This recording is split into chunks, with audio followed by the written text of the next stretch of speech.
Bonjour et bienvenue à notre session live d'Impôt Expert. Euh, Mon nom est Ida, excusez, c'était une longue journée à date. Mon nom est Ida Chili, je vais être votre animatrice aujourd'hui. Pour poser vos questions dans les commentaires en dessous du vidéo, mettez votre question, donnez le plus de détails possible. Et pour répondre à nos questions, j'ai mon collègue Jerry Vitoratos aujourd'hui. Bonjour Jerry, ça va bien? Bonjour Ida. Oui, ça va, ça va. Puis juste pour te dire, là, tous les journées sont longues dans la saison fiscale. Toutes, toutes les journées pour nous là, sont longues, malheureusement. Sont longues, oui, Malheureusement. effectivement. Puis il reste moins d'une semaine pour Ouais, la date, tu sais, la date, comment qu'on dit, victoire, finale là, là. pour Ouais. remettre les déclarations d'impôts. Alors, le 30 avril, c'est mercredi prochain. On a Ouais. jusqu'à minuit pour Mhm. soumettre les déclarations d'impôts. Ouais. Euh, Mais on a aussi une prolongation, hein, n'oublie pas, là, si on a des gains en capital à oui, cause, à cause du, comment on pourrait l'appeler, là, du gouvernement fédéral, là, ils ne pouvaient pas se décider s'ils allaient faire le changement du taux d'inclusion à 2 tiers. Là. OK. À cause de cela, on a une extension de la date butoir pour produire la déclaration de revenus au 2 juin si on a des gains en capital, mais seulement pour les gains en capital. Donc, si vous n'avez pas de gains en capital, votre date butoir, c'est le 30 avril, comme d'habitude. Mais si vous avez des gains en capital, des transactions de gains en capital, dans ce cas-là, que ce soit des pertes en capital ou des gains en capital, peu importe, là, si vous avez des transactions de gains en capital, dans ce cas-là, la date butoir, c'est le 2 juin, autant au fédéral qu'au Québec. Là. C'est pour les deux paliers d'imposition. Alors, c'est vraiment seulement les personnes qui ont des gains en capital, en fin de compte, des Ouais. T3, et ainsi de suite. Ben, T3 ou des transactions de gains en capital tout court, là, OK. avec un résumé. Ouais, exactement. Parfait. Alors, c'est parti. On a une question par Xiliu. Ouais. J'ai ouvert un compte Ciliap en 2023 avec rien de cotisation en 2023. J'ai déclaré le T4FHSA, zéro cotisation, mais j'ai oublié de saisir le Ciliap information et limite pour l'impôt 2023. Donc, dans mon avis de cotisation, il n'y a pas d'information pour le Ciliap. Qu'est-ce que je dois faire? Je vais remplir euh, qu'est-ce que je dois faire? Je vais remplir un T1 justement pour modifier ma déclaration. Je dois attendre mon nouvel avis de cotisation pour produire mon impôt 2024 ou pas besoin d'attendre le nouvel avis, seulement Ouais. saisir le 8 000 dans la case de votre montant de cotisation reporté pour 2024. Les autres cases sont vides pour le CILIAP, information et limite. Donc, dans ma vie, il n'y a pas d'information. Non, il faut faire des rajustements, Exilio. Parce que le gouvernement n'a pas reconnu le fait que vous avez ouvert votre compte en 2023, qui veut dire qu'ils ne reconnaissent pas le 8 000 que vous avez en 2023 qui est reporté à l'année 2024. Donc, théoriquement, vous devez avoir une limite de 16 000 présentement pour les 2 années. Mais là, le gouvernement ne le reconnaît pas. Donc, il veut dire que le gouvernement ne reconnaît pas du tout le fait que vous l'avez ouvert. Donc, oui, absolument, ça prend un T1 ADJ. Là. On ne peut pas faire de je suis pas sûr que le gouvernement va accepter une retransmission dans ce cas-là. Ça peut vraiment être un DJ, là, et il faudrait leur montrer des preuves que vous avez bel et bien ouvert un compte CELIAP, mais que vous n'avez pas fait de cotisation. Comme ça, ils vont reconnaître le 8 000 de 2023. Absolument, c'est ça qu'il faut faire. C'est ça qu'il faut faire. Est-ce qu'il peut aller en ligne le faire directement dans mon dossier? Non, parce qu'il n'y a pas de cotisation. C'est ça le problème. Là. C'est OK. un cas particulier. Là. C'est pas, par exemple, un montant que j'ai pas déclaré. Elle n'a pas cotisé. C'est juste déclarer le fait qu'elle a ouvert le compte. Parce que ça prend ce renseignement-là pour qu'on peut commencer à accumuler la limite. Donc, il faut vraiment, non, ça prend un TADJ avec une lettre explicatoire et une preuve montrant que vous avez bel et bien ouvert votre compte. C'est ça que ça prend là. Donc, c'est un TADJ, effectivement. La première de vos réponses, c'est ça qu'il faut faire. Parfait. On passe à la prochaine question. C'est Kim. Je suis propriétaire d'une entreprise agricole à 50 avec mon conjoint. Je remplis alors une T2042. Dans Impôt Expert, je mentionne que je suis copropriétaire à 50 Par contre, dans la T2042, c'est comme si je suis propriétaire à 50 d'une société de personnes. Sonne. Dans le cas, dans la case, votre quote-part de la société de personnes, c'est inscrit 50 alors qu'il ne saurait rien y avoir. De plus, dans la partie B, renseignements sur les autres associés, mon conjoint est inscrit alors qu'il ne devrait rien y avoir selon moi. J'ai essayé plusieurs options, mais rien ne donne le résultat voulu dans la T2042. OK, attendez, là, juste, C'est une très bonne question. ouais, juste en générer un, là, pour voir. OK, revenu de travail indépendant, juste voir c'est quoi les questions qu'ils vous posent, là. T2042. Pourcentage d'origine, OK, etc. Votre code part. OK, on va dire 50%. OK, excusez-moi tout le monde, là, on va juste voir.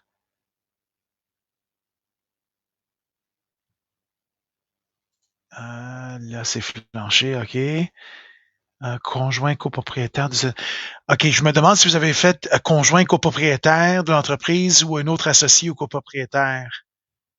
Kim, est-ce que tu pourrais juste me répondre à cette question-là? Est-ce que vous avez précisé au logiciel de générer le même méta dans le dossier de votre conjoint ou non? Vous l'avez mis comme associé tout court. Juste me répondre à cette question-là, puis peut-être que je pourrais avoir une réponse là-dessus. OK, on va continuer là jusqu'à temps que Kim nous réponde. Oui, elle vient de Oui. dire oui. OK, conjoint copropriétaire de cette entreprise. OK. OK, donc là, attends juste de générer un T2042 2 secondes, là. OK, donc si je regarde ici.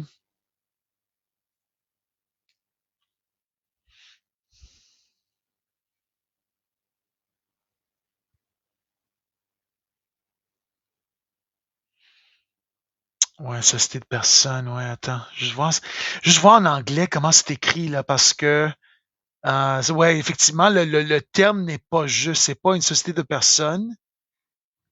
Partnership, ça dit en anglais. Mais il n'y a pas d'autre façon, je pense, d'indiquer que vous avez un associé.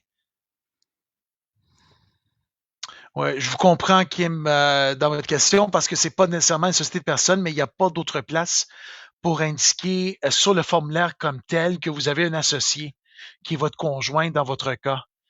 Donc, c'est la seule place qu'on le met. Puis en anglais, quand on regarde le formulaire en anglais, c'est partnership qui pourrait être, c'est pas nécessairement une société de personnes, là. C'est pas nécessairement ce cas-là. Donc, je pense que c'est la seule façon d'indiquer dans ce cas-là l'autre associé. Là. On n'a pas d'autre façon dans le formulaire. C'est pour ça qu'on le fait de cette façon-là, là, parce qu'il n'y a pas d'autre façon, selon ce que je vois là, dans le formulaire. C'est pour cela. OK, on continue. On continue. Charles, c'est une question sur le crypto. Ouais. On doit inscrire oui à avez-vous de crypto et pour la suite, aller mettre le gain ou la perte en capital. On parle d'une perte de 538 $. Est-ce qu'il y a autre chose à faire? Non, il faut juste saisir la transaction. Si vous avez une perte, dans ce cas-là, ça semble une perte. Et là, quand vous indiquez dans la section de gain capital, vous avez effectivement, vous avez un menu déroulant pour la crypto pour préciser que c'est une transaction de crypto. Comme ça va apparaître dans le nouveau formulaire du Québec qui s'appelle le TP 21.4.30 quelque chose. Là, je me souviens plus maintenant c'est quoi les formulaires. C'est toujours l'article de loi, donc c'est très difficile à s'en souvenir. Là. Mais habituellement, oui, c'est ça qu'il faut effectuer. Là. Il n'y a pas d'autre. Le formulaire, c'est juste pour déclarer au gouvernement que c'est une transaction de crypto. C'est juste ça. Là. Il faut juste assurer que vous l'avez dans l'annexe G, G comme Georges, dans la déclaration de revenus, la transaction qui est la perte en capital. Et en plus, vous avez la même transaction sur le formulaire qui est la déclaration de crypto. C'est juste ça qu'il faut faire. OK. La prochaine question vient de Mélanie. Enfant majeur, 20 ans, qui a obtenu son diplôme en 2024 et qui a également un revenu de 30 000. Est-ce que je dois l'enlever du compte famille pour lui créer un dossier unique pour les crédits d'école? Ou je garde encore cette année comme enfant à charge pour les crédits d'impôt d'école? Merci. OK. En général, vous pouvez la sortir maintenant parce qu'elle aurait besoin de ses frais de scolarité pour niveler son impôt à zéro, autant au fédéral qu'au Québec. Donc, à 30 000, elle devient pas mal indépendante. Là. Donc, on peut la sortir. Je sais qu'au fédéral, il n'y a plus de transfert maintenant parce qu'au fédéral, on est obligé, Votre enfant est obligé, dans ce cas-là, d'utiliser ses frais de scolarité pour niveler son impôt fédéral à zéro. OK? Alors qu'au Québec, on a le choix de forcer le transfert. On peut le transférer même si votre enfant en a besoin. Mais en général, je vous dirais, votre enfant est pas mal indépendant déjà. Vous avez mieux servi de le sortir parce que c'est l'enfant qui aurait besoin de ces crédits-là pour niveler son impôt. OK, dans ce cas. Prochaine question, c'est de Jawad. Mhm. Bonjour, le montant dans le salaire admissible du RQAP, relevé 1, case lettre I, ne Ouais. figure pas dans la case 56 de la T4 est vide. Que dois-je mettre? La case I. C'est ça que vous mettez là. Donc le montant, parce que c'est un montant du Québec. Donc, il y a beaucoup d'émetteurs de feuillets, particulièrement des employeurs, qui vont tout simplement ne pas mettre le montant du fédéral. Ils vont mettre juste le montant du Québec, mais c'est le montant du Québec qui prévaloir. Donc, dans ce cas-là, vous mettez le montant de la case A dans la case 56 de la saisie d'impôt expert. C'est aussi simple que ça. Alors, on passe à Denis. Mhm. OK. Bonjour. J'ai utilisé Impôt Expert cette année. L'année passée, c'était mon comptable qui utilisait Impôt Expert. Ma question, est-ce que je peux télécharger ces données de l'année passée? Denis, ça dépend quelle version d'impôt expert que votre comptable a utilisé. S'il ou elle a utilisé la version de Windows, la version installée localement, vous pouvez tout simplement lui demander votre fichier et vous pouvez le reporter dans votre ordinateur. Mais s'ils ont utilisé Impôt Expert en ligne, la réponse est non. Il faudrait qu'ils vous donnent votre numéro de compte, votre Accès. codisateur et mot de passe que il ou elle a utilisé pour créer votre compte. C'est ça qu'il faut faire. Là. Donc, ça dépend de la version d'impôt expert qu'il ou elle a utilisé. OK. La prochaine question vient de Canada Journey. Parmi mes T4 et relevé 1, j'ai un relevé 1 qui contient seulement un avantage imposable, pas de revenus Mhm, sur le feuillet ni de cotisation. Impôt mhm. Expert me fait un avertissement que j'ai un relevé qui nécessite une cotisation au RRQ ou RPC. Est-ce Ouais. que cela bloquera la transmission de ma déclaration ou causera des soucis? Si oui, que dois-je faire? Oui, ça va bloquer. Dans ce cas-là, c'est certainement un avantage d'une assurance, probablement, que vous avez encore. Donc, c'est la case A et la case J et la case L que vous avez dans ce cas-là. Donc, au lieu de saisir ce relevé 1 dans la saisie du T4, vous allez le saisir plutôt dans la saisie du T4A. OK, donc il faudra aller dans les revenus de pension. Dans ce cas-là, vous allez dans le T4A et parmi les choix du T4A, vous avez un choix pour les relevés 1, avantages imposables. Vous cliquez sur celui-là et vers le bas de la page, ben, attends, je vais le montrer. Là, je pense que on va être mieux servi comme ça. Ben oui. Donnez-moi 2 secondes. Je vais juste partager mon écran. Ida, je vais te cacher pour quelques secondes. Donc, on revient ici. Donc là, je suis maintenant dans le logiciel, donc dans le montage d'entrevue. Pour ce relevé 1-là, vous n'allez pas le saisir dans un T4, vous allez sélectionner plutôt les revenus de pension. OK, donc vous voyez ici la section qui s'appelle pension et autres revenus, revenus de pension T4A. C'est lui que vous allez choisir. Donc, on coche la case, on dit suivant, et après ça, vous allez avoir la saisie du T4A ici. Donc, je clique ici, la section, excusez-moi, du T4A. Et là, vous voyez ici que vous avez une option T4A, revenu de pension et l'avantage imposable relevé 1. Vous voyez ici. Donc, cliquez sur le plus à côté de cette case-là. Et là, vers le bas complètement, vous allez constater le relevé 1 pour les avantages imposables. Donc, vous avez la case A, la case J et la case L. Certainement, habituellement, c'est ces cases-là que vous allez avoir. OK, avec ces saisies-là. Remplissez ces cases-là et vous allez enlever le T4 relevé 1 que vous avez saisi dans l'autre section. Et là, ça va passer. Là, le logiciel va comprendre et là, vous n'aurez plus ce message d'erreur. Donc, on va cacher celui-là. On va ramener Ida. Oups. Et la revoilà. Et voilà. Parfait. On OK, continue. prochaine question, c'est Jawad. J'ai reçu une Mhm. attestation d'admissibilité à une exemption d'impôt du gouvernement du Québec pour stagiaires postdoctoraux. Comment utiliser cette attestation dans la plateforme? C'est une très bonne question parce que post-doctorat, habituellement, c'est imposable. Donc, moi, je dirais ce serait probablement dans autres déductions. Ou d'avoir une section générale ou d'avoir une autre qui s'appelle autres déductions et crédits. Rentrez-le dans nos autres déductions, tout simplement. Parce que c'est pas une exemption de bourse d'études, parce qu'habituellement, les postdoctoraux, on n'a pas l'exemption de bourse d'études avec les postdoctoraux, habituellement. Donc, dans ce cas-là, ça serait une autre déduction, tout simplement, qu'il faudrait le saisir là-dedans. OK, dans la section autres déductions. Mélanie, j'ai une Mhm. attestation de cotisation à un comité paritaire où il est inscrit de l'inclure dans les déclarations d'impôts. Où dois-je l'inscrire? Il n'y a pas de numéro de relevé pour un travailleur de la construction. Cotisation, ouais, ça c'est nouveau pour moi, là. Je connais pas. C'est pas comme je vais le dire en anglais, désolé, union dues? Ouais, ben, je vais juste le confirmer, là, juste le chercher. 2 secondes, là. Mais je pense que tu as raison. Parce que je Euh, pense qu'il y avait aussi un comité paritaire dans le textile, dans le bon vieux temps. comité. Ouais, tu as raison, cotisation syndicale. Ouais, ouais, tu as absolument OK. raison. OK. Donc, Ida a répondu, là, c'est une cotisation syndicale. Je vais vous montrer où aller le saisir, là. Je vais ramener le logiciel. Merci, Ida. Honnêtement, ça me disait absolument rien. Quand le client, tu sais, quand Mélanie a posé la question, juste de cacher 2 secondes. Merci encore une fois, Ida. Et là, donc, dans les revenus d'emploi, si je me souviens bien, non, c'est pas là, excusez-moi. Donc, on va revenir dans le montage d'entrevue. OK, et dans la section emploi et autres prestations, vous allez avoir une option pour cotisation syndicale ou professionnelle, ne figurant pas sur un T4. OK, donc emploi et autres prestations. Donc, vous cochez la case à côté de cotisation syndicale. On va faire suivant dans le bas de la page. Et là, vous allez avoir la nouvelle section dans le navigateur de gauche qui s'appelle cotisation syndicale ou professionnelle. On clique dessus et là, vous voyez ici, vous avez l'option maintenant pour cotisation syndicale professionnelle. Cliquez sur le signe de plus et vous allez mettre vos cotisations à ce comité-là directement là-dedans comme cotisation syndicale. Bon, on ramène Ida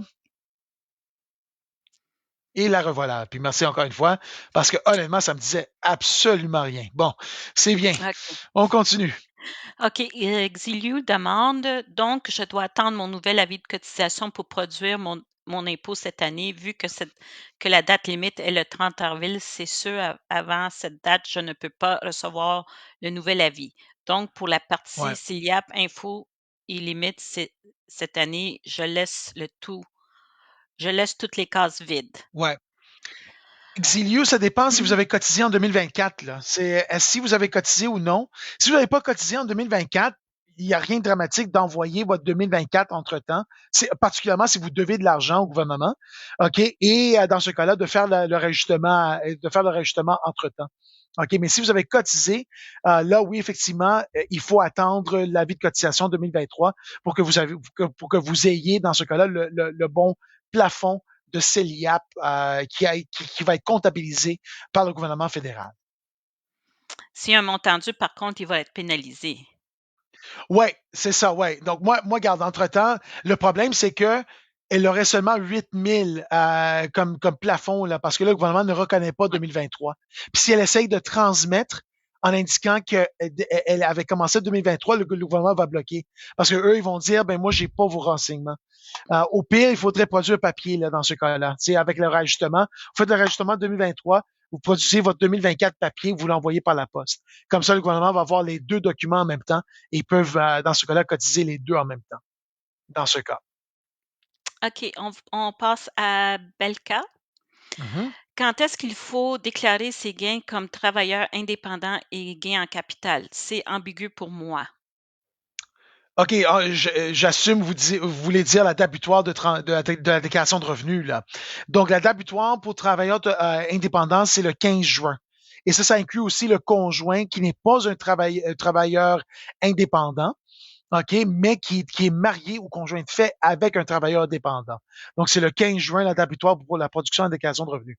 Pour le gain en capital, à cause, encore une fois, la confusion qu'on avait sur du gouvernement fédéral sur le changement du taux d'inclusion, ils ont fait une extension de la date butoir si vous avez de gains en capital jusqu'au 2 juin.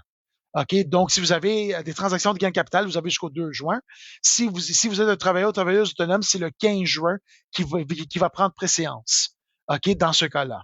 Donc, si par exemple, vous avez les deux, là, vous êtes travailleur autonome et vous avez des gains en capital, c'est la date butoir du travailleur autonome qui va prendre préséance et qui va dire votre date butoir, c'est le 15 juin. OK? Dans ce Par cas. contre, s'il y a une somme due, même qui est travailleur Ouais, autonome, qui est due le 15 juin, le paiement doit être fait pour le 30 le avril. 30 avril, exactement. Donc, il y a des intérêts qui vont s'accumuler. Vous n'avez pas de pénalité dans ce cas-là parce que vous êtes à temps. Mais la date butoir du montant dû, c'est le 30 avril, qui est la même date butoir que la déclaration de revenus standard, qu'on pourrait dire.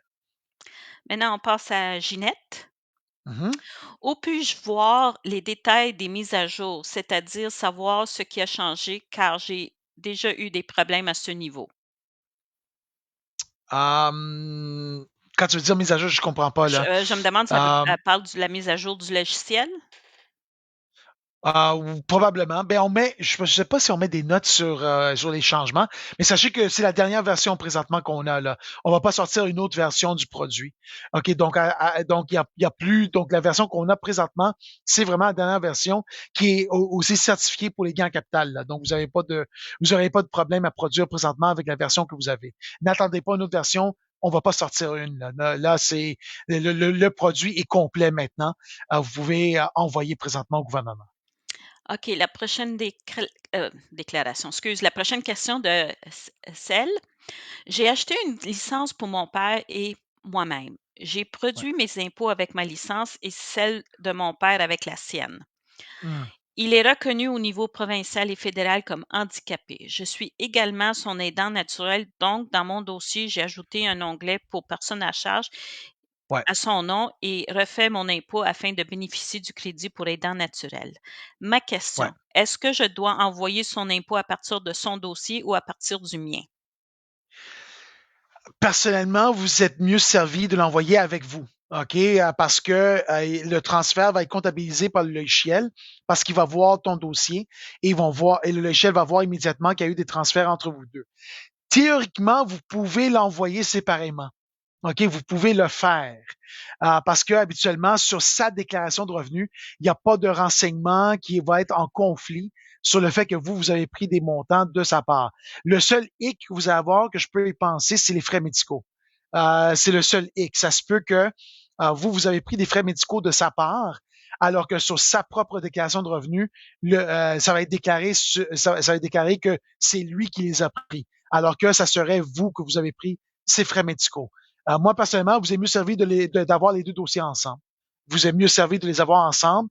Comme ça, vous avez les transferts et tout est correct. Tout est correct. L'échelle comprend maintenant qu'est-ce qui se transfère entre vous. Vous est mieux servi de l'avoir avec vous. OK. Prochaine question de Hernan. Ouais. Bonjour. On a une propriété en Europe. La valeur est 350 000 avec une dette de 250 000. Dois-je, Que de vrai. que dois-je faire? OK. Hernan, ça dépend. Premièrement, ça se peut que vous êtes obligé de produire le T1135, qui, qui est la vérification des biens étrangers. OK, si le coût de l'immeuble, on oublie la dette là. OK, la dette, ça n'a aucune conséquence. Si le coût de l'immeuble dépasse le seuil de 100 000 Canadiens. OK, donc dans ce cas-là, il faut le déclarer sur le T1135 que Impôt Expert produit. OK, qu'Impôt Expert produit. Donc, qui est la vérification des biens étrangers. La deuxième conséquence, c'est si vous gagnez des revenus de location sur cet immeuble-là, il faut les déclarer sur votre déclaration de revenus. OK, c'est revenus d'immeubles locatifs. OK, parce que peu importe le fait que le revenu est gagné à l'extérieur, on est imposé sur nos revenus mondiaux au Canada. Donc, peu importe la source du revenu, il faut le déclarer dans la déclaration de revenus canadien. Donc, ça, c'est l'autre conséquence que vous allez avoir avec la propriété de l'Union européenne. Là. Donc, ça dépend. Là. Ça dépend donc, probablement, ça dépend du coût de l'immeuble. Si ça dépasse 100 000, vous êtes obligé maintenant de le déclarer sur le T1135, et ça, l'échelle vous le demande dans les questions de l'ARC.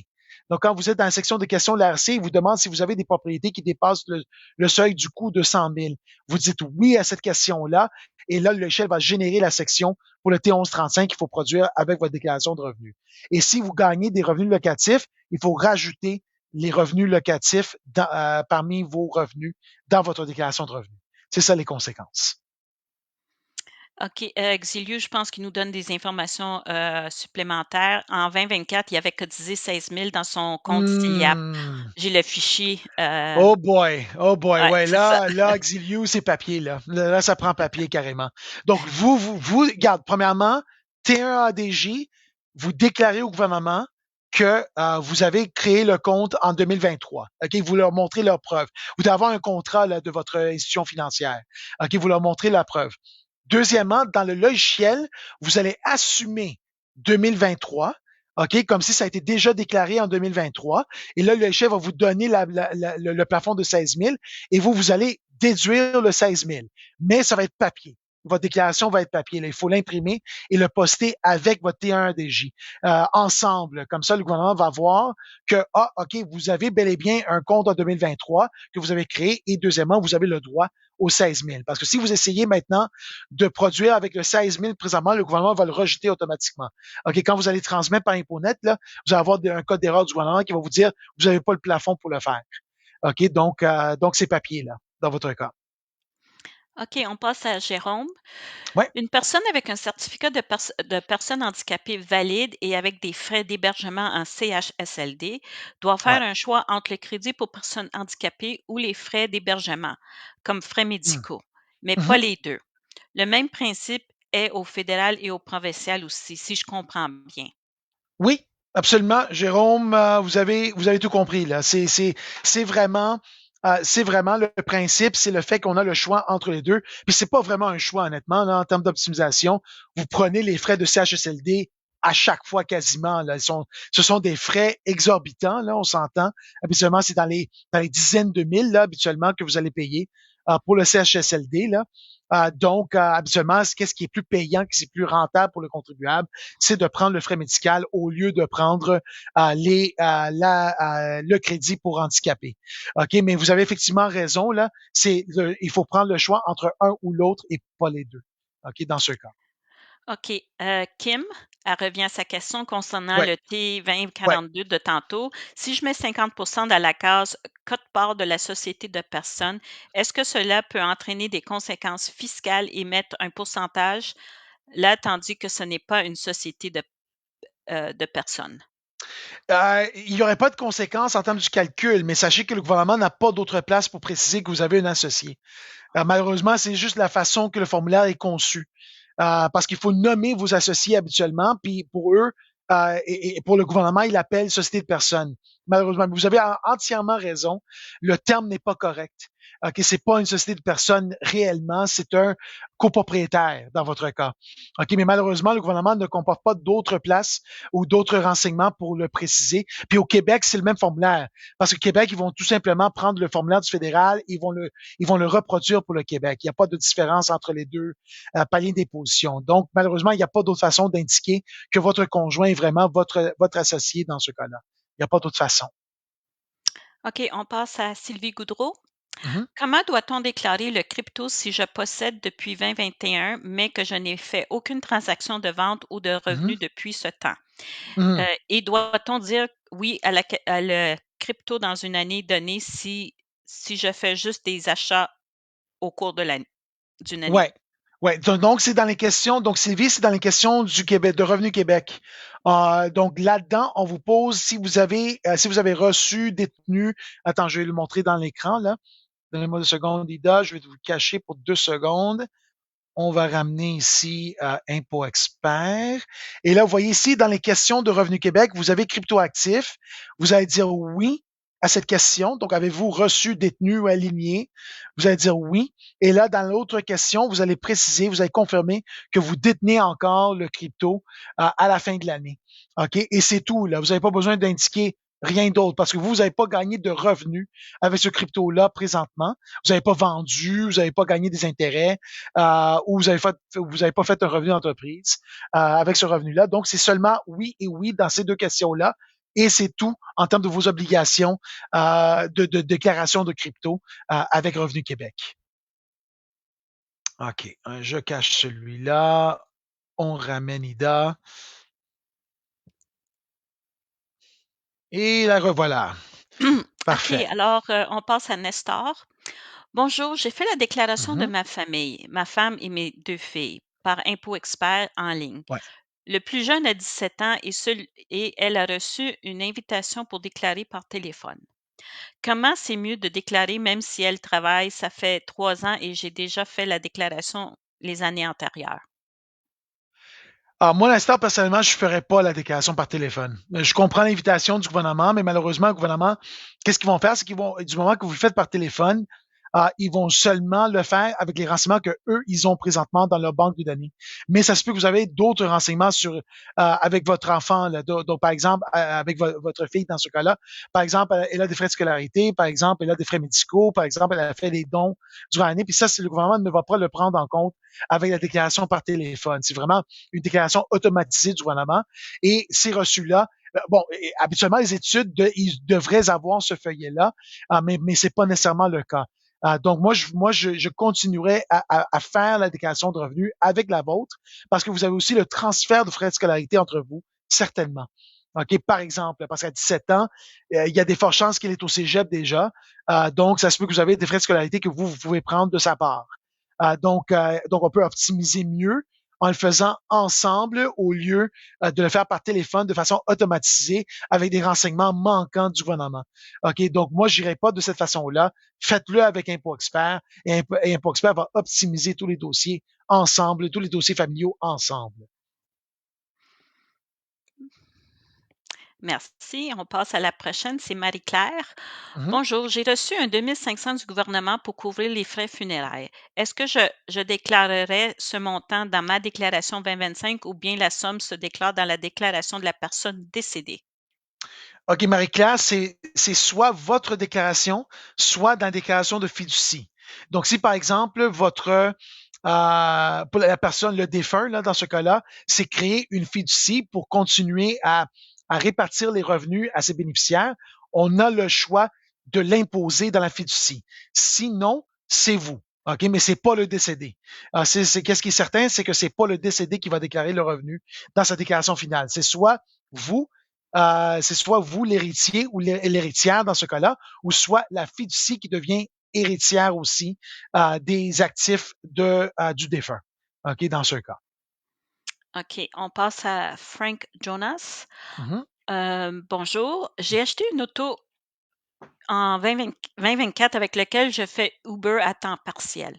J'ai mis le montant de Ouais. l'achat au niveau des dépenses véhicules, moteur, auto acheté dans le FNAC.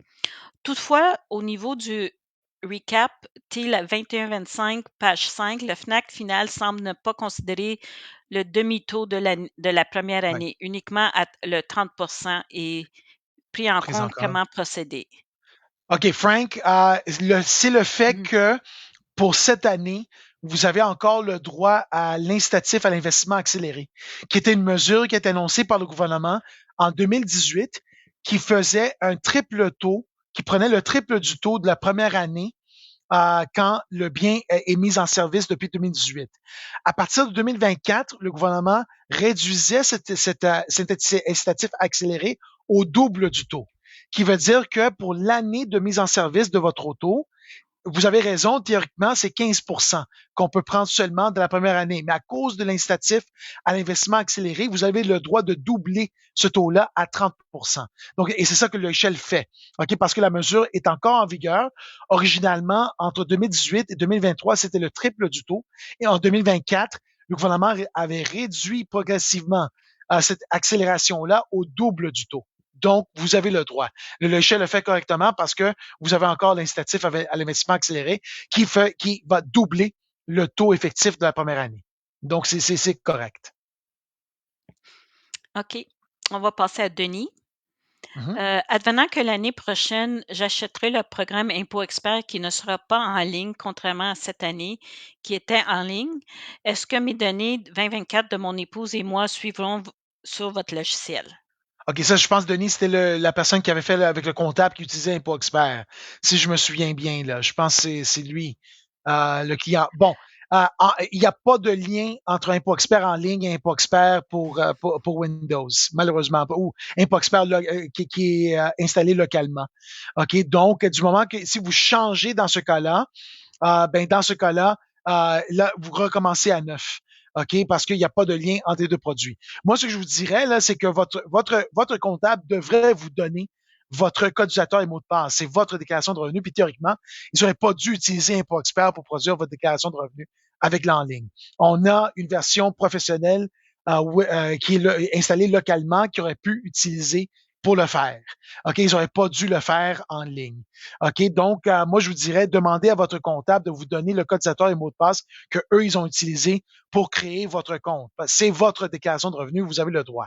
OK, donc pour moi ça serait de cette façon-là et vous continuez avec Impôt Expert en ligne après ça. Si jamais il l'a fait avec le desktop, il faudrait avoir le fichier, le point Mhm, U23. mhm. Mais ça semble que c'est pas Afin. le cas parce que c'est pour Non, ça qu'il c'est ça. demande la question qui est en ligne. Ouais. C'est ça. OK. Maintenant, on va à Fisherman's Hockey Pool. OK. Dans les notes et analyses Optimax, j'ai le message suivant. Vous avez saisi des frais de garde d'enfants, mais n'avez pas le droit à une telle déduction. Pour y être admissible, vous et votre conjoint, s'il y a lieu, Ouais. devez déclarer un montant de revenus gagné. Il existe Mhm. cependant certaines situations particulières vous permettant de les réclamer. Ma question est la suivante. Où Ouais. j'inscris le montant de revenus? Je ne Ouais. suis pas employé et mes revenus sont uniquement locatifs. OK, Fishman, j'adore le nom. C'est juste me dire c'est quel hockey pool que vous faites là. Je suis curieux de le voir. Mm.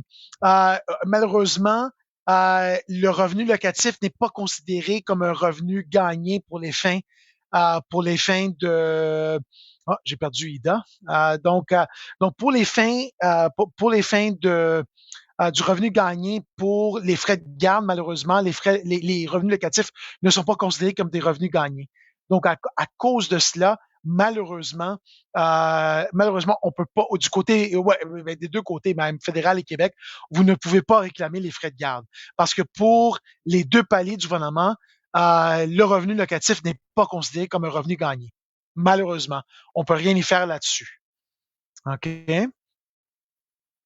Bon, on continue.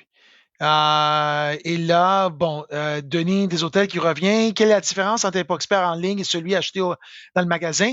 Euh, la différence, Denis, en termes d'interface, il n'y a pas de différence. La façon de saisir les données sont identiques entre les deux produits. La différence, c'est que votre fichier est sur nos serveurs en ligne.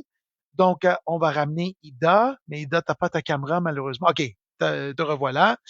OK. Donc, pour la question de Denis, comme je l'avais mentionné, l'interface est identique entre les deux produits. La différence, c'est que avec ImpoExpert en ligne, on peut seulement produire une famille à la fois. On peut seulement produire une famille seulement au prix qui est offert, alors que ImpoExpert pour Windows ou acheter en magasin, dans ce cas-là, on pourrait produire plusieurs familles. OK, parce qu'on achète par lot. OK, les déclarations de revenus. Ça, c'est la première distinction. Deuxième distinction, c'est le fait que votre fichier comme tel, c'est sur nos serveurs en ligne. OK? Alors que avec l'ImpoExpert qui est acheté au magasin, le fichier réside chez vous, dans votre ordinateur. OK? Ça, c'est l'autre différence. Bon, il y a évidemment des avantages et des avantages dans chacun. L'avantage pour ImpoExpert en ligne, c'est qu'on peut le produire n'importe où. Si, par exemple, vous allez en vacances là, durant la session d'impôt, vous voulez compléter vos déclarations de revenus, vous voulez vous renseigner sur vos déclarations de revenus, vous avez seulement besoin de navigateur. Et qu'est-ce que ça veut dire aussi, c'est que c'est compatible avec, par exemple, si vous utilisez un Mac. OK, alors que Impôt Expert qui est installé localement, ben là, il faut avoir votre ordinateur avec vous pour être capable de consulter votre fichier. Et malheureusement, c'est pas compatible avec le Mac. OK, donc ça, c'est les différences entre les deux produits. Bon, maintenant on passe à Hernan. Une autre fois, je n'ai pas reçu les frais bancaires pour mon prêt étudiant. Ah. Est-ce que je peux ajouter le montant de l'année dernière? Je n'ai pas reçu les frais bancaires pour mon emprunt d'intérêt. Oui, si vous connaissez le montant, il faudrait juste montrer des preuves si le gouvernement vous demande des renseignements. Mais vous n'avez pas besoin nécessairement du reçu, là, parce que quand vous transmettez en ligne, les reçus ne se transmettent pas. OK, non, vous pouvez le déclarer. Si vous connaissez votre montant, vous pouvez absolument le déclarer. Mais du moment que le gouvernement vous vérifie, il faudra avoir des preuves. OK, dans ce cas-là. Prochaine question vient de Diane Carbonneau. Ayant un T3 et Mhm. un relevé 16 2024 sur lequel relevé 16, j'ai une case A1, gain en capital de source étrangère, qui est aussi dans la case A du provincial. Par contre, cette information Ouais. n'est pas indiquée sur le fédéral. Que dois-je faire? Ben, vous déclarez des deux bords, tout simplement. C'est autant imposable au fédéral qu'au provincial. Je pense que la raison pour laquelle vous ne l'avez pas au provincial, c'est le fait qu'il n'y a probablement pas eu un impôt qui a été prélevé à la source sur ce gain en capital étranger-là. Donc, à cause de cela, ça devient comme un gain en capital tout court. OK? Il n'y a pas de distinction. Il faut les déclarer des deux bords. Donc, vous le déclarez au fédéral et Impôt Expert va le déclarer automatiquement au Québec. Il n'y a pas de différence. OK, prochaine question vient de Mélanie. Mhm. Relevé 10, Fonds de solidarité FTQ, case B, crédit d'impôt relatif au montant de la case A. Le montant Ouais. inscrit sur le relevé est 777,17. Mais le logiciel Mhm. m'indique un avertissement que la valeur maximale annuelle est 750. Que dois-je faire? OK. Mélanie, vous allez saisir quand même le 777,17. Le 750, c'est le plafond de l'année qui est fixé par le gouvernement. On ne peut pas dépasser le seuil de 750 de crédit pour les fonds FTQ et CSN. OK, donc à cause de cela, le montant excédentaire entre 750 et 777 va être reporté à l'année suivante et vous allez être capable de le réclamer. Donc, même si vous avez l'avertissement, le logiciel vous précise qu'il ne peut pas vous réclamer le plein montant de 777, mais plutôt le 750, mais vous allez le saisir quand même. Comme ça, le logiciel va reporter le montant excédentaire à l'année suivante. C'était une très bonne question en tout cas. OK, Oui, Jawad, absolument. pourriez-vous m'indiquer dans la plateforme où mettre l'attestation d'exemption pour les postdoctoraux? Je ne trouve pas la case autres déductions et crédits. OK. C'est pas une case.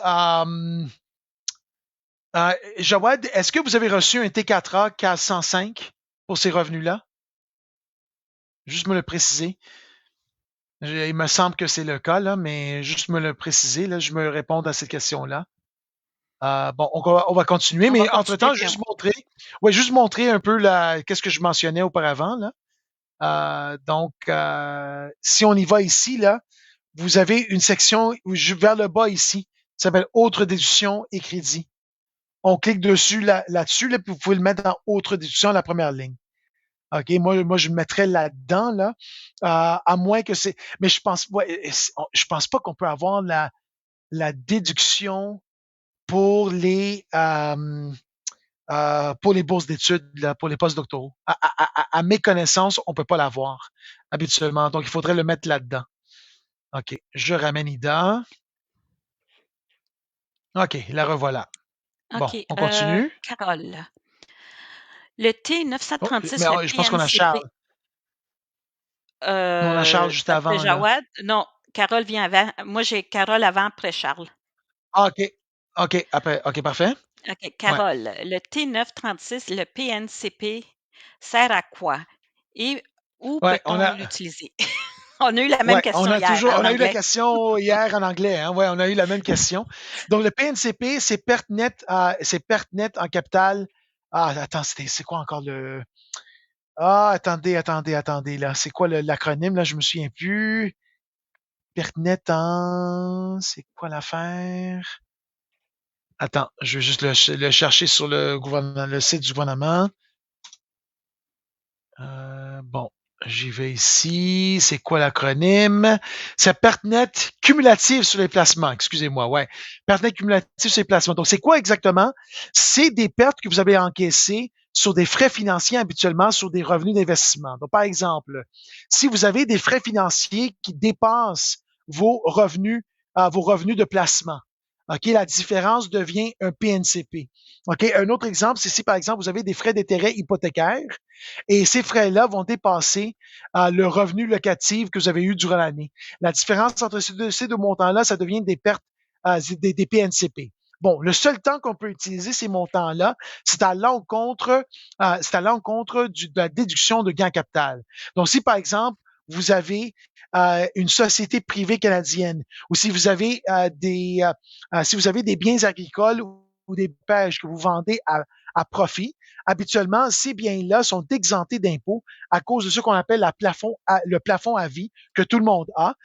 Donc, ces types de gains capital. Donc, si, par exemple, je vends une société privée sous certaines conditions à un profit, mon gain est exempté dans ce cas-là. Okay? J'ai une exemption sur gain capital-là. Le PNCP va venir réduire cette exemption-là à cause que j'ai eu un avantage durant les années précédentes que j'ai pris des pertes, que j'ai encaissé des pertes de placement durant les années antérieures. Comme les exemples que j'avais mentionnés auparavant. Des frais d'intérêt qui dépassent le seuil des revenus de placement ou des frais hypothécaires qui dépassent le seuil des revenus locatifs. OK, c'est ça le concept du PNCP. OK, maintenant on passe à Charles. Mm-hmm. OK, j'ai un ami immigrant que son rapport d'impôt n'a pas le même montant comme montant net au fédéral et provincial car il a eu une bourse d'études de 15 000 en francisation. Ouais. Il veut avoir sa résidence permanente et Immigration mentionne que son rapport d'impôt a une erreur. Ben Donc, ouais. doit refaire la démarche au complet. Il doit faire une lettre pour leur dire pourquoi il a une différence de 15 000. Il est à l'école plus de 24 semaines en 2024. Le montant net au fédéral et au Québec. Ben, la seule façon, Charles, que je peux y penser pourquoi vous avez une différence, c'est parce qu'au Québec, il y a une règle différente entre le fédéral et le Québec pour les bourses d'études. Je pense que c'est une bourse d'études, hein, il me semble, qu'il a Mhm. reçue. Une bourse, Ouais, oui. ouais, c'est ça, exactement. Donc, la règle de la bourse d'études, c'est qu'au Québec, ils sont toujours exemptés. Donc, qu'est-ce qui arrive, c'est que on déclare les revenus dans le revenu total, puis on a une déduction dans le revenu net ou le revenu imposable. Je me souviens plus exactement où, là. C'est de cette façon-là que c'est comptabilisé au Québec. Au fédéral, si on est des étudiants à temps plein, au moins un mois, c'est aussi exempté ce revenu-là, mais il est exempté directement dans le revenu total. Donc, le revenu total va être zéro au fédéral. Donc, c'est la règle, la façon que c'est traité qui est différent. Donc, la façon de l'expliquer à l'école dans ce cas-là, parce que moi, j'assume ici que on voit le revenu au Québec, mais on le voit pas au fédéral, parce que j'assume que c'est un étudiant en temps plein, là, parce qu'il a été à l'école pour plus de 24 semaines. Oui, c'est confirmé. Donc, c'est certain qu'il était un étudiant en temps plein. Donc, il faudrait prendre le guide fédéral, le guide du Québec. OK? Donc, le guide fédéral, il faudrait chercher la ligne 130. Non, pas le 130, mon Dieu, c'est le 13 000. Excuse-moi, parce que là, ils ont rajouté des zéros, là, depuis quelques années. Donc, c'est la ligne 13 000 qu'il faut prendre. Et dans le guide, la ligne 13 000, ça va préciser que si le contribuable est étudiant en temps plein, il n'y a pas de revenu qui est comptabilisé dans la ligne. Alors qu'au Québec, vous allez chercher la ligne 154 du Québec, et vous allez chercher particulièrement la bourse d'études, le code pour la bourse d'études. Et là, ça va préciser qu'on déclare le revenu dans le revenu total, puis on le déduit après dans le revenu imposable. C'est pour ça que le revenu net, on a encore le 15 000. OK? Donc, c'est tout simplement un traitement différent entre les deux paliers qui cause la confusion. OK? Mais à la fin, l'imposition, c'est la même, c'est zéro. OK? Pour ce contribuable-là. Donc, il faudrait leur montrer à cette école-là le guide fédéral, ligne 13 000, le guide du Québec, la ligne 154, et leur montrer que le traitement est différent entre les deux paliers. C'est pour ça qu'on a une différence.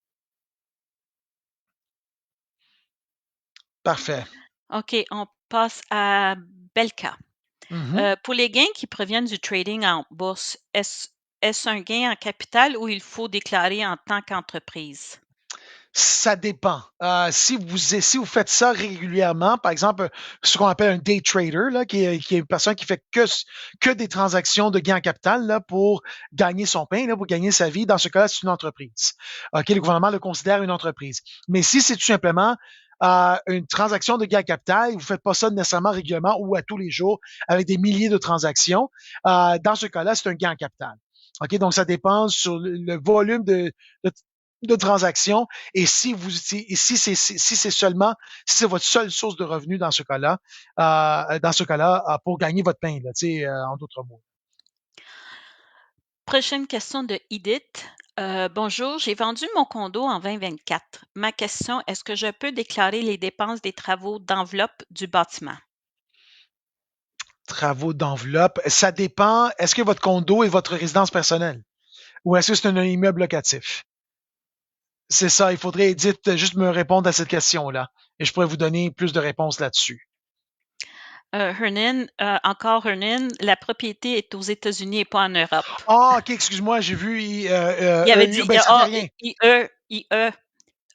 EU. Moi, j'avais pensé Europe. Ouais, puis moi j'ai pensé Europe aussi. Mais OK. ça, Hernan, la réponse est exactement la même. Il n'y a pas de différence. C'est un bien à l'étranger. Peu importe quel pays, là.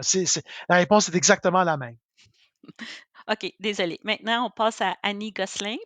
Ouais. Ma mère est Alzheimer et mon père devient proche aidant. Comment faire pour qu'il reçoive ce montant? Doit-on faire une demande au gouvernement, personne handicapée avant? Sinon, comment faire dans Impôt Expert? Non, vous allez déclarer l'handicap de votre mère dans son dossier. OK? Et vous allez préciser après ça, il faut préciser dans ce cas-là, dans la date de votre mère, les dates de résidence entre les deux conjoints. OK? Dans ce cas. Donc, la façon de faire, je vais juste aller dans le médical avant de vous montrer mon écran. Je vais vous le dire. Euh, Ouais, c'est ça. OK, donc on revient ici. On va le ramener. Ida, je vais te cacher pour 2 secondes. Là, on revient ici. Donc, dans la section de frais médicaux dans le dossier de votre mère, premièrement, vous allez préciser l'handicap. OK, dans la section frais médicaux, handicap et dents naturelles. OK, dans le menu de gauche. Vous avez la section montant pour déficience et pour handicap pour vous-même. Donc, vous cliquez sur le plus et vous allez préciser dans ce cas-là l'handicap qui est Alzheimer dans votre cas et vous allez préciser dans ce cas-là que votre mère a le droit de demander le montant de personne handicapée. Ça, c'est la première étape. La deuxième étape, vous revenez dans la section générale de frais médicaux et vous allez dans la section annexe H, admissibilité et date de la période aux qualifications au crédit pour état naturel. OK? Donc, vous cliquez sur l'annexe H et vous précisez la date de résidence entre les deux conjoints, vos parents en d'autres mots. OK? Qui serait, on peut aller même 2 années en arrière. OK? Donc, vous mettez les dates et là, du moment que vous rencontrez la période de résidence qui doit être 365 jours consécutifs, dont la moitié de ces jours-là se retrouve dans l'année en cours, dans ce cas-là, le logiciel va réclamer automatiquement le proche aidant. OK, il va le prendre automatiquement. Le proche aidant, tout simplement, le montant pour aidant naturel. C'est le même principe. OK, on revient ici. Ida, je te ramène. Et voilà. Bon, on Oups, on passe va à cacher. Frank. La deuxième partie de ma Ouais. question était, puis-je laisser telle quelle la perte d'entreprise actuelle qui tient compte du montant amorti du véhicule? Oui, oui, vous pouvez le faire. Oui, on peut créer des pertes d'entreprise avec l'amortissement. On a le droit de le faire. On n'a pas le droit de le faire avec les frais de bureau à domicile. Ça, c'est la seule limitation. Mais les amortissements, on peut le faire. Et là, la perte que que vous allez encaisser pour votre entreprise va être utilisée à l'encontre des autres revenus que vous avez gagnés durant l'année. Donc oui, vous pouvez le laisser, si vous voulez. OK, on passe à Sylvie. Bonjour, j'utilise Impôt Expert sans déclaration. Est-ce que je peux installer le logiciel sur 2 ordinateurs différents pour travailler sans dépasser mes 100 déclarations soumises? Ida, tu veux-tu répondre à celui-là?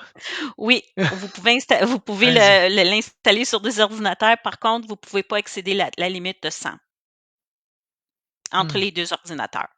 Ouais, exactement. Exactement. Exactement. D'accord. On va passer à OK. Adèle.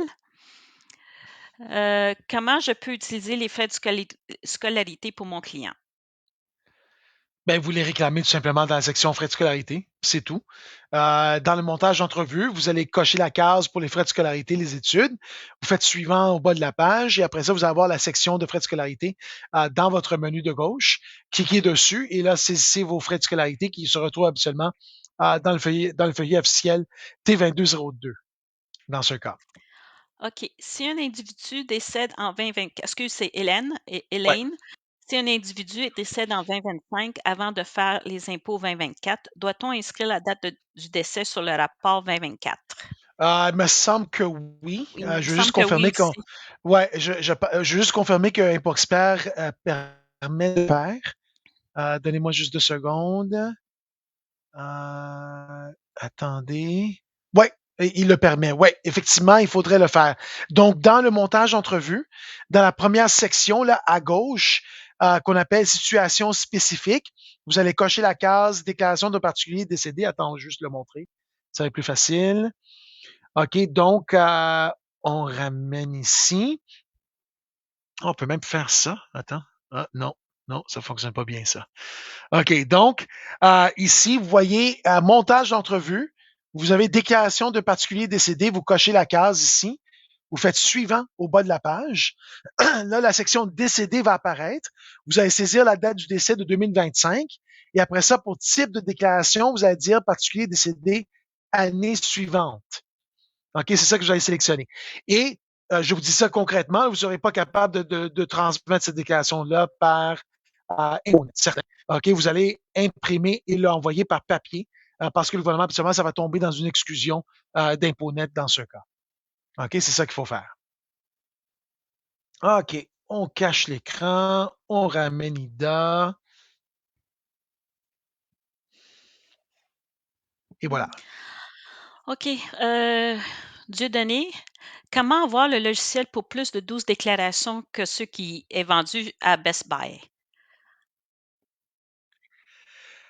Ida, Il peut tu ajouter, veux-tu répondre à celle-là? vous pouvez acheter, si vous achetez le 12, vous pouvez acheter des déclarations supplémentaires, mais veuillez noter qu'une personne ne peut pas excéder 20 déclarations.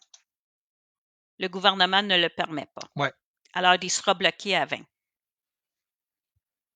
exactement. Ouais, OK? ouais, On passe à parfait. Jawad. Je reviens à l'attestation d'admissibilité à l'exemption d'impôt pour les stagiaires Ouais, postdoctoraux d'université. Oui, oui, j'ai le j'ai le T4A. Ouais, mais c'est pas une étude. Ouais, mais post-doctoraux, on peut pas. Non, je reste avec autre déduction. Je reste avec cette session-là parce que ouais, ça devient complexe cette affaire-là parce que euh, dans ce cas, Joël, est-ce que vous avez, je m'excuse, je dois poser des questions là. Est-ce que c'était quand la dernière année vous étiez un étudiant en temps plein? Ça, c'est l'autre question. OK? Mais pour moi, l'attestation, habituellement, ça serait autre déduction. Pour moi, ça serait là-dedans. OK, on OK. continue. Donc, je vais remplir un T1 justement et l'imprimer. Je vais saisir le T4 HSFV Mhm. 2024 dans le logiciel, mais rien saisir dans le CELIAP Informations et limites, puis imprimer mes impôts et tout envoyer par la poste au gouvernement avec les preuves d'ouverture du CELIAP Ouais, en 2023. ouais. Est-ce qu'il doit le faire aussi pour le Québec ou c'est juste au fédéral, il faut qu'il le fasse? C'est juste au fédéral. Là. C'est un OK. programme qui est administré au fédéral. Ben, ouais. Il faut que le fédéral accepte avant que le Québec va l'accepter. Parce que c'est le fédéral. Non, les deux paliers, là. Non, il faudrait envoyer aux deux paliers, là. Mais à Xiliou, il faudrait, encore une fois, vous allez saisir les montants comme si vous l'avez déclaré l'année passée. Qui veut dire qu'il faudrait sélectionner 2023. N'oublie pas de sélectionner 2023 pour l'ouverture du compte dans la saisie de 2024. OK, comme ça, le chef va comprendre, il va vous donner le 16 000 OK, de plafond. OK. Carole, donc, quand le logiciel me dit vous pouvez réclamer les frais financiers des frais intérêts que vous avez payés en 2024, je trouve ça où? OK, Carole, on va ramener. Attends, juste essayer quelque chose. Ah non, je peux pas switcher. Ça, c'est malheureux. OK, attends, non. On ramène, je cache. Donnez-moi juste 2 secondes. On va. Allez par ici. OK, donc, excusez-moi. Donc ici, les frais financiers, ben, dans le montage d'entrevue, OK, quand on revient dans le montage d'entrevue, vous avez les revenus de placement. La section ici, revenus et frais découlant de revenus de placement. OK, et vous allez avoir revenus d'intérêt et frais financiers. Donc, vous cochez la case pour revenus de placement d'intérêt et frais financiers. Vous faites suivant. Et quand vous allez voir la section revenus de placement d'intérêt et frais financiers, vous cliquez dessus. Et là, vers le bas, vous voyez ici que vous avez une section qui s'appelle frais financiers ou frais d'intérêt. OK? Il est juste là. On clique sur le signe de plus. Et là, l'échelle maintenant, je peux saisir maintenant les données. Bon, OK. On ramène Ida. C'est déjà 1 heure, mais on va voir si on pourrait finaliser les dernières Oui, il questions. y a quelques questions. Ben, Ah, OK, Edith, donc tu Edith, reviens il nous sur. revient. Oui, c'est Bon, c'est personnel, personnel. c'est Donc, pas Edith, locatif. non. Ouais, donc le condo n'est pas locatif, donc les frais ne sont pas déducibles dans ce cas-là. On peut pas les utiliser là, dans ce cas. OK, OK, on va donc passer on à continue. José. J'ai besoin de savoir comment Mhm. on rentre le DPA véhicule catégorie 10 dans le logiciel. Achat et disposition véhicule dans quelle ligne exactement? OK, attendez, juste rajouter à l'entreprise là 2 secondes. Donnez-moi 2 secondes. C'est entreprise, hein? Me semble, j'ai un véhicule. OK, je vais assumer, là, à moins que c'est des dépenses d'emploi, là, mais OK, on va dire revenu de travail dépendant. Bon, j'arrive ici. T2125. OK, je reviens. On va ramener celui-là. On va cacher celui-là. Et le revoilà. OK, donc là, vous allez voir dans la DPA. Non, excuse-moi. On va aller dans les frais de véhicule à moteur. Excusez-moi. On va aller dépenses. Attendez, c'est très lent mon système, là. Je m'excuse tout le monde. Dépenses de frais de véhicule à moteur. Donc, ça va être une auto achetée dans ce cas-là que vous avez. Donc, quand je clique dessus, donc, à ça que je sache, vous remplacez une catégorie 10 par une autre. Donc, dans l'auto achetée, la catégorie, vous avez la catégorie 10. Vous allez avoir certainement un FNAC. OK, donc ça va être ici le solde d'ouverture. On va dire, je sais pas, le 20 000. Là. On va dire c'est le solde d'ouverture. Et après ça, vous allez indiquer une acquisition dans l'année dont vous allez prendre le BIIA, dont vous avez le droit de prendre, encore pour 2024. Donc, l'acquisition du nouvel véhicule, ça va être ici que vous allez le saisir, description et montant des additions dans ce cas-là. Et après ça, la disposition de l'autre véhicule, c'est dans la section disposition du véhicule, dont vous allez rentrer le produit et le PBR. Dans ce cas-là, assurez-vous de bien saisir le PBR, OK, le coût original de ce véhicule-là. Vous allez saisir le produit de disposition et le tour est joué. Le logiciel va effectuer le calcul après. Bon, on ramène Nida. On va prendre les dernières questions maintenant parce qu'on a déjà dépassé notre temps d'1 heure. OK, il y a Carole a dit, est-ce que je prendrais mes intérêts de source canadienne et où dois-je les saisir? J'ai déjà montré là. Ah, Les OK. intérêts, ouais, ça j'ai déjà montré là. C'est le même principe. Jawad, je reviens à l'attestation, stagiaire postdoctorat de l'université, où j'ai le T4A. Si je prends la case haute déduction, quelle fenêtre à choisir pour ajouter l'attestation pour info? Aucun montant ne figure dans l'attestation, puis c'est en 2022, il a fini ses premières études. Ouais. Donc il y a pas d'exemption dans ce cas-là pour. Ouais, non, Ben, il il n'y y a a pas une d'exemption. attestation, peut-être qu'il y a quelque Ouais. chose d'exception. Ben, regarde, le montant que vous saisissez, c'est le revenu. Vous allez ressaisir le revenu tout simplement. Puis vous allez prendre la ligne générale là, de autre déduction. C'est ça que vous allez prendre là. Donc, si je reviens ici dans autre déduction, vous allez prendre la première que j'avais montrée auparavant. Là, vous mettez une description tout simplement et vous saisissez le montant. C'est tout. C'est ça qu'il faut faire.